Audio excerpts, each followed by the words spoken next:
In this module, we're going to begin talking about data warehousing, which is pretty common in reporting databases to have a data warehouse so that you can get data in a system that's not connected to your production database or not directly connected to your production database.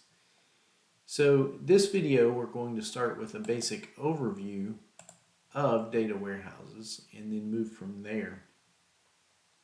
So really we need to start thinking about what a data warehouse is and what it can do for us from a business standpoint. And remember, it is all about business. So the idea of business intelligence and decision support systems have really grown over the past, say, 30 years.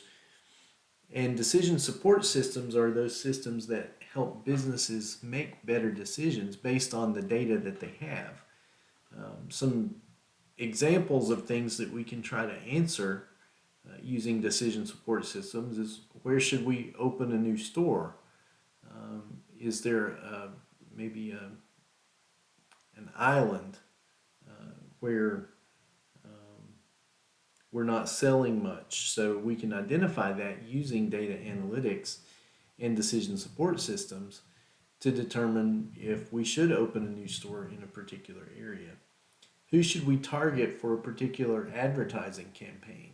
Are there a set of people in our data that we can recognize as being important or maybe even underserved, and we can target advertising for those particular individuals?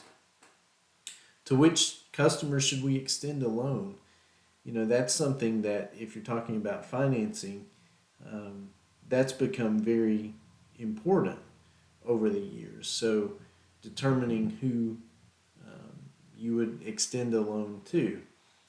When should we order additional stock? So that's something that a lot of companies who order merchandise and keep things in their stock, that's important to them.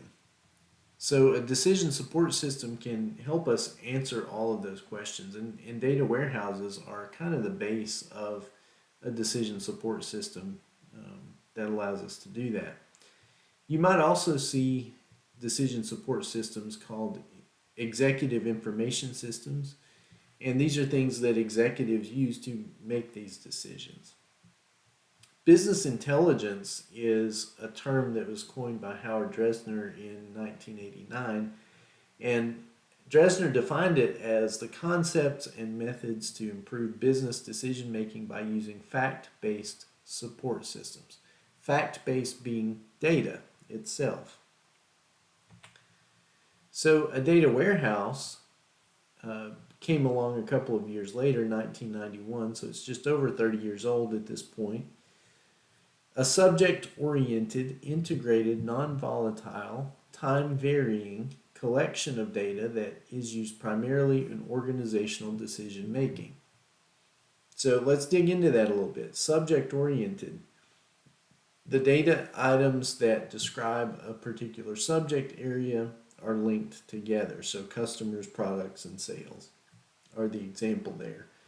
Non-volatile means that the data warehouse is static. It's not updated or deleted from after you enter the data into it or move the data into it. So it's housed there, but you don't remove it from the warehouse.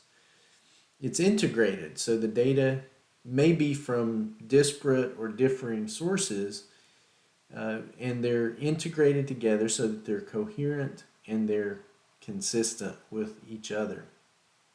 It's also time variant, so a data warehouse has all data stored in the warehouse identifiable as belonging to a specific period of time. So often you will see time as one of the dimensions in a data warehouse so that you can look for what happened in this quarter last year versus what happened in this quarter this year, and so forth. So a couple more terms that we want to look at with data warehouse. OLAP is a term that we often hear when we talk about data warehouses, and it means online analytical processing. So online analytical processing facilitates pulling information from data that is stored in a warehouse, and it facilitates enhanced methods of presenting the information. So what we're talking about here is online analytical processing rather than our production database. So the entire purpose of a data warehouse is to do analytical processing so that we don't cause problems with our production system.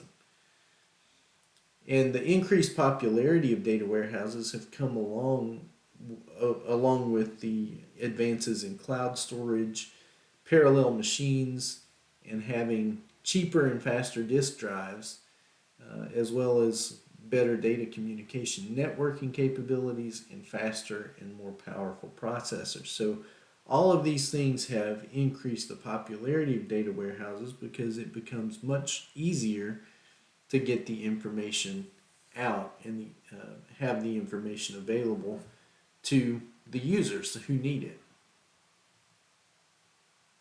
So the next video we're going to talk about the characteristics of a data warehouse and what that looks like from a business standpoint.